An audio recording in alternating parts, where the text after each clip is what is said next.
అన్నమయ్య జిల్లా చౌడపల్లి మండలంలో క్షుద్ర పూజలు కలకలం రేపాయి. పులికోన వంక వద్ద గ్రామానికి వెళ్లే రోడ్డుపై కుంకుమ, నిమ్మకాయల పూలతో ముగ్గులు వేసి గుర్తు తెలియని వ్యక్తులు పూజలు చేసిన ఆనవాళ్లు కనిపించాయి.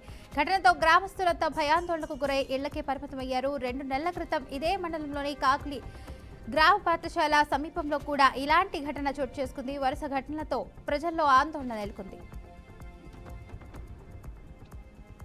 శ్రీ సత్యసాయి జిల్లా కదిరిలోని శ్రీమద్రఖాత్రి లక్ష్మీ నరసింహస్వామి దేవస్థానం బ్రహ్మోత్సవాలకు అంగరంగ వైభవంగా ఏర్పాట్లు కొనసాగుతున్నాయి. భక్తుల రద్దీ తగ్గించేందుకు సేవా దర్శనం, తలనీలాల టికెట్ల కోసం కియోస్కి యంత్రాలను ఎమ్మెల్యే ప్రారంభించారు. కుటుంబ సమేతంగా అంకురార్పణతో పాల్గొని ఉత్సవాలకు శ్రీకారం చుట్టారు. హన్మకొండలోని అంబేద్కర్ విగ్రహం ఎదుట ప్రజా సంఘాలు జేఏసీ జిల్లా చైర్మన్ మాదాసి సురేష్ ఆధ్వర్యంలో భూ కబ్జా ఆరోపణలపై ధర్నా నిర్వహించారు. కాశీపేట మండలం సాయంపేటలోని భూమిని రిటైర్డ్ ఆర్టీఓ గూడ సురేందర్ రెడ్డి కబ్జా చేయడానికి ప్రయత్నిస్తున్నారని, దీనికి సుబేదారి సీఐ రంజిత్ కుమార్ సహకరిస్తున్నారని నాయకులు ఆరోపించారు. బాధితులను బెదిరించిన సీఐను సస్పెండ్ చేసి సురేందర్ రెడ్డిని అరెస్టు చేయాలని డిమాండ్ చేశారు.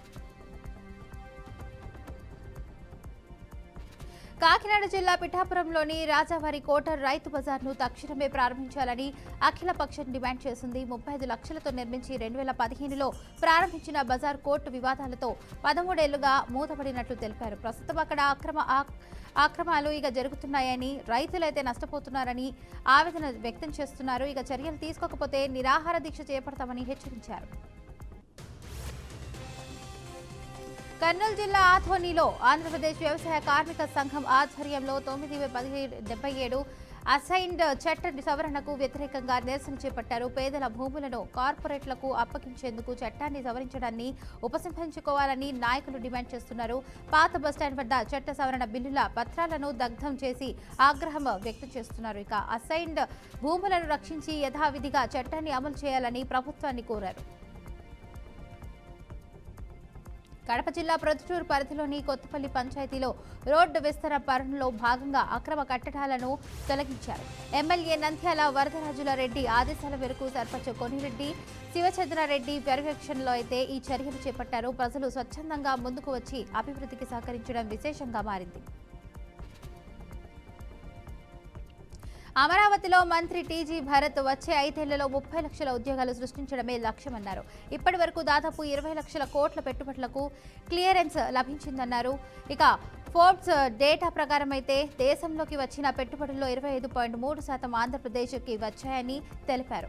దేశంలో ఏపీ 5వ స్థానంలో ఉందని స్పష్టం చేస్తూ విమర్శలు చేస్తున్న వైఎస్ఆర్సీపీ సెల్ఫ్ గోల్ వేస్తుందని అన్నారు. అంబేద్కర్ కోనసీమ జిల్లా రాజులు నియోజకవర్గం శివకోటిలో శ్రీ శివలింగేశ్వర స్వామివారి కళ్యాణం, శ్రీ మేధని రామ సమేత సత్యనారాయణ స్వామి కళ్యాణ మహోత్సవాలు నిర్వహించారు. వేద మంత్రాల మధ్య ప్రధాన అర్చకులు సన్నిధి రాజు సర్వేశ్వర శర్మ స్వామివారి కళ్యాణాన్ని జరిపించారు. రాజులు ఎమ్మెల్యే వరప్రసాద్, టీడీపీ ఇన్ఛార్జ్ అమూల్య హాజరై పట్టు వస్త్రాలు సమర్పించారు. ఏలూరు జిల్లా జీలిగుమిల్లి గ్రామంలో శ్రీ జగదాంబ అమ్మవారి 69వ వార్షికోత్సవాలు ఆధ్యాత్మిక ఉత్సవంతో కొనసాగుతున్నాయి. ఉత్సవాల 3వ రోజు జబర్దస్త్ సాంస్కృతిక కార్యక్రమం నిర్వహించబడింది. పోలవరం ఎమ్మెల్యే చిర్రి బాలరాజు కుటుంబ సమేతంగా హాజరై కళాకారులను అభినందించారు. కళాకారులు ప్రదర్శించిన హాస్య విన్యాసాలు, నృత్య ప్రదర్శనలు ఆస్వాదిస్తూ పండుగ వాతావరణంలో పాల్గొన్నారు. ఇబ్రహీంపట్నంలో బహుజన సమాజ్ పార్టీ నేతలు నాగర్ కర్నూలు కొమ్మెర గ్రామంలో పసిపాప హత్యపై కాండిల్ ర్యాలీ నిర్వహించారు. అంబేద్కర్ విగ్రహ వద్దకు చేరి పసిపాప చిత్రపటానికి నివాళులర్పించి నిందితులైన స్థానిక సర్పంచి తుకారం రెడ్డి బృందాన్ని కఠినంగా శిక్షించాలని అయితే డిమాండ్ చేశారు. ప్రభుత్వ నిందితులపై కఠిన చర్యలు తీసుకోకపోతే రాష్ట్రాన్ని అగ్నిగుండంగా చేస్తామని హెచ్చరించారు. సంగారెడ్డి జిల్లాలో డ్రగ్స్ మాఫియాపై మెదక్ ఎన్ఫోర్స్మెంట్ బృందం మెరుపు దాడి నిర్వహించింది. గోవా నుంచి హైదరాబాద్కు తరలించబడుతున్నటువంటి 86 గ్రాముల హైడ్రోపోనిక్ గాంజాను ఎన్ఫోర్స్మెంట్ బృందం స్వాధీనం చేసుకుంది. నిందితుడు బ్రెయిన్ బాబు ఈవెంట్ ఆర్గనైజర్గా పనిచేస్తూ మత్తు పదార్థాన్ని తరలిస్తున్నట్లు గుర్తించారు. స్వాధీనం చేసుకున్న గంజాయి విలువ సుమారు 3.5 లక్షలు అధికారులు తెలిపారు.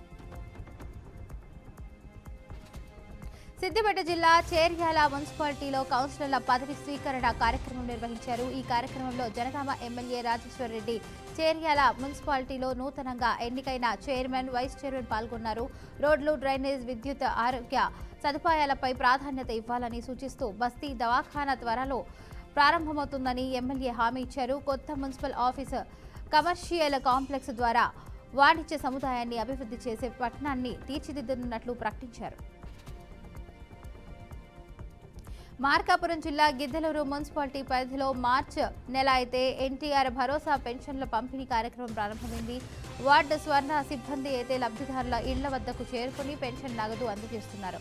వృద్ధులు, వికలాంగులు, విధవలు, ఒంటరి మహిళలు ఎటువంటి ఇబ్బందులు లేకుండా పెన్షన్ పొందుతున్నారు. ఇక లబ్ధిదారులందరికీ సమయానుసారం అయితే పంపిణీ జరుగుతుందని మున్సిపల్ కమిషనర్ రమణబాబు తెలిపారు. వికారాబాద్ జిల్లాలో మహిళా పోలీస్ కానిస్టేబుల్ ఆత్మహత్యకు పాల్పడిన ఘటన కలకలం రేపుతోంది. మహిళ ఇంట్లో ఫ్యాన్ కు ఉరివేసుకుని మృతి చెందిన ఘటన గంగారం సాయిబాబా కాలనీలో చోటు చేసుకుంది. కుటుంబ సభ్యుల సమాచారం మేరకు పోలీసులు సంఘటనా స్థలానికి చేరుకుని కేసు నమోదు చేసి దర్యాప్తు ప్రారంభించారు. కడప జిల్లాలో ఘోర రోడ్డు ప్రమాదం చోటు చేసుకుంది. నందిపల్లె గ్రామ సమీపంలో జరిగిన ఈ ప్రమాదంలో భార్యాభర్తలు ఇద్దరు అక్కడికక్కడే మృతి చెందారు. మైదుకూరు వైపు నుండి అయితే బల్దేవ్ వెళ్తుండగా అయితే ఉప్పు లోడు వెళ్తున్నటువంటి లారీ వారిని ఢీకొట్టింది. ఇక విషయం తెలుసుకున్న పోలీసులు అయితే ఘటనా స్థలానికి చేరుకుని పోస్ట్ మార్టం నిమిత్తం ప్రొద్దుటూరు ప్రభుత్వ ఆసుపత్రికి తరలించారు. పోలీసులు కేసు నమోదు చేసి దర్యాప్తు ప్రారంభించారు.